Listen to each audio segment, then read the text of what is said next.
Hello students, hello my sons.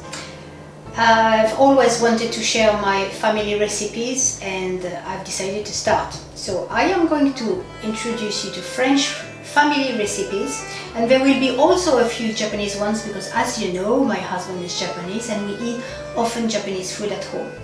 I find it absolutely essential for you to learn how to cook. You do not want to go to university and squander your money on already made meals whose ingredients you do not know. No, save your money, make your own food. You will know the ingredients and then you can save your money for trips, friends. If you think it takes too much time away from your studies, double the quantities, put in Tupperwares, containers, freeze them, and then you can eat later on when you don't have time, but it will be your own food. I'm going to share with you recipes and I'm going to separate them in 3 categories. Level 1 recipes will be easy to do. Without your parents around, you will be able to find the ingredients very easily in Creve or around.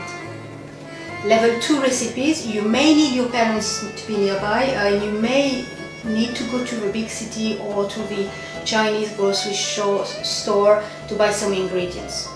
Level 3 recipes will be a bit complex and sometimes dangerous. For example, if I teach you to make homemade beautiful French fries, like I did today, these French fries are cooked in boiling oil. And boiling oil is dangerous. You never know what's going to happen with boiling oil. You will need your parents to be nearby. If I teach you, for example, how to make your own croissant, I recently, during lockdown, tackled the recipe of croissant. It was lengthy, it was a bit complex, not too much, but it was lengthy, it was over 2 days. I would call it a level 3 recipe. It's not dangerous, but it's quite long and you need to be very patient, persistent. Now what are we having today? We are having Oeufs Mimosa. It's a level 1 recipe. Oeuf means egg in French, and mimosa is a tree whose beautiful flowers are yellow. Therefore, when your dish is finished, it will be yellow like the flowers of a tree. Now, it is an appetizer. Just to remind you quickly, French people eat 3-course meals. You have the appetizer, the main dish, the dessert, and in between the dessert and the main dish, you often have the cheese. So now this is an appetizer. You can make it in, let's say, 15 minutes, no more. Here are your ingredients. You have some eggs, mayonnaise, your favorite mayonnaise. One day I will teach you how to make your own homemade mayonnaise, but today I'm using a beautiful Japanese mayonnaise that my sons like very much. Salt, pepper. I've decided to use white pepper because on the yellow of the egg, the white pepper looks nice, it doesn't stand out too much. Parsley for the ones who like it. If you do not like it, then I consider that you could maybe use black pepper to decorate your egg. Let's start.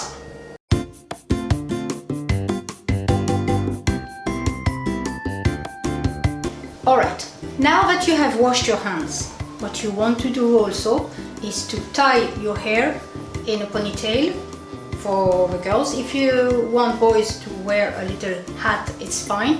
Nobody wants to eat hair in their dishes, right? And the other thing that you want to also don is an apron, because it's always much better to work with an apron. You do not spoil your clothes and you do not bring any thing to the food.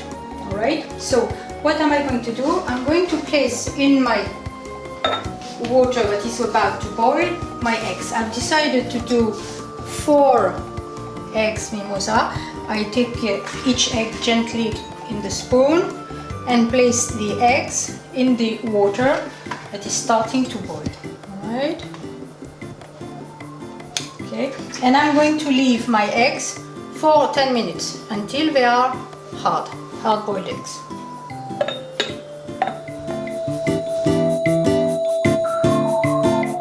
Well, while my eggs are boiling, I'm going to prepare my parsley. trick to cut it. I've washed my parsley and I've dried it. I place it in a little glass. I take a nice pair of scissors and I chop. You don't need anything electric. Chop. Here we are. I have also prepared in a bowl some cold water so that when I get the boiled eggs out of the boiling water, I'm going to place them in the cold water so that I can touch them and peel them afterwards.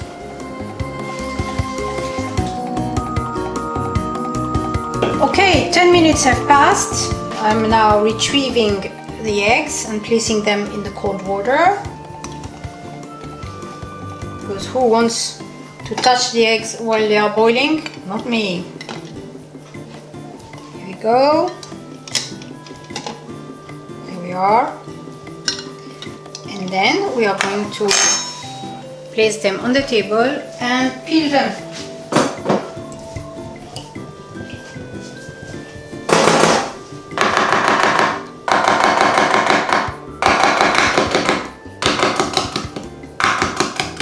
Still a bit hot, so I place it in the cold water so I don't burn my fingers. And I'm taking away the shell. It's a bit hot. I place it again in the cold water because it's really very hot and I don't want to burn my fingers. Now I can feel that the consistency of the egg is quite good. I feel the egg really firm under my hand. In no time you will have the eggs peeled.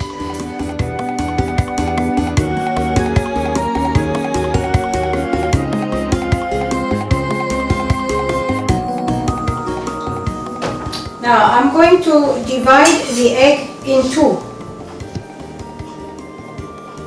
You see, it's quite firm.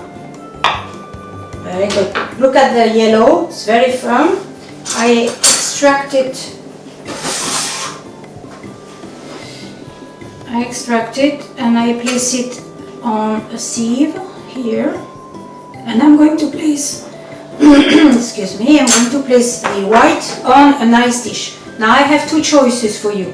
Either I'm going to choose the black because yellow on black will be very nice, or that one would be very nice as well, but I'm going to have 8.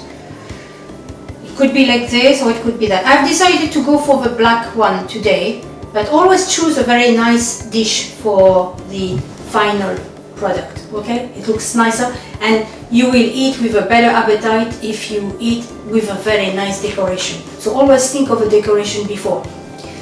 I'm going to continue extracting the yolk, which is hard, in the sieve. I'm going to place my eggs, my whites, on the presentation plate.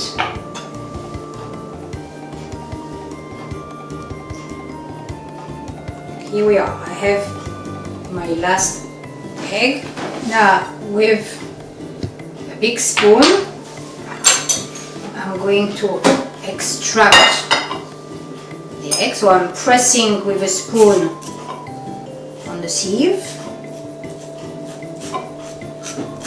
And you will see inside the bowl I'm getting a very nice fluffy egg.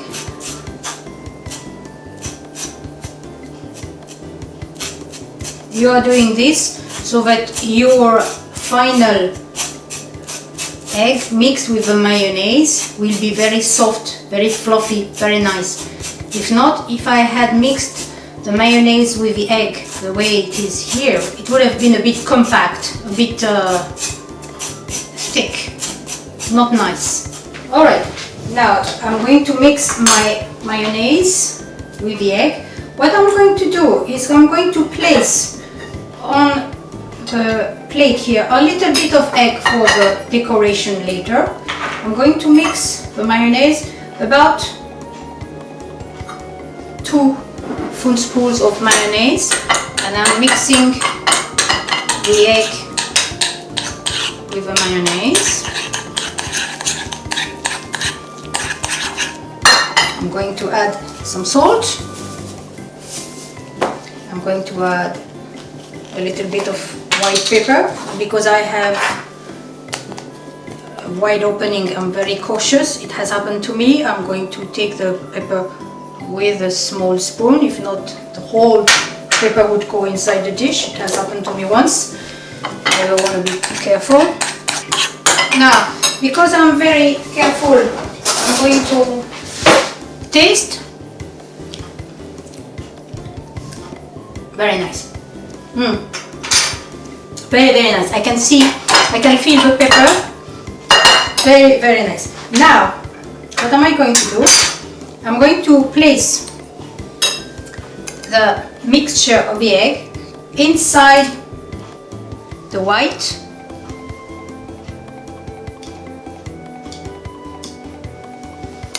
You want to be cautious because you don't want to end up with having one egg and zero mixture, right? Each egg. And here I can take it with a bit, or you can take it with your hand. Don't forget that you have washed your hands. You are allowed to take that egg with your hands. Don't worry.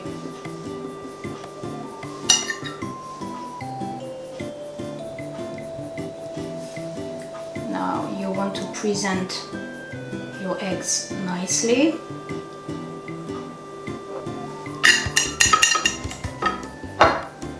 Okay, now what do we need? We need to place the parsley, and here I'm going to do it with my hands. Okay, you place the parsley. I've put a little bit too much on that one. Voila. As a little decoration. Your Oeufs mimosa are ready. Now if you want, if you like me, you like black pepper, you can put some black pepper on 1 or 2 eggs for the ones who like black pepper. You can do half of the eggs with black pepper and half without for people who do not like black pepper. Here you are, a very nice appetizer made in no time, and that will delight your guests. French recipe number 1, Oeufs mimosa. Bon appétit!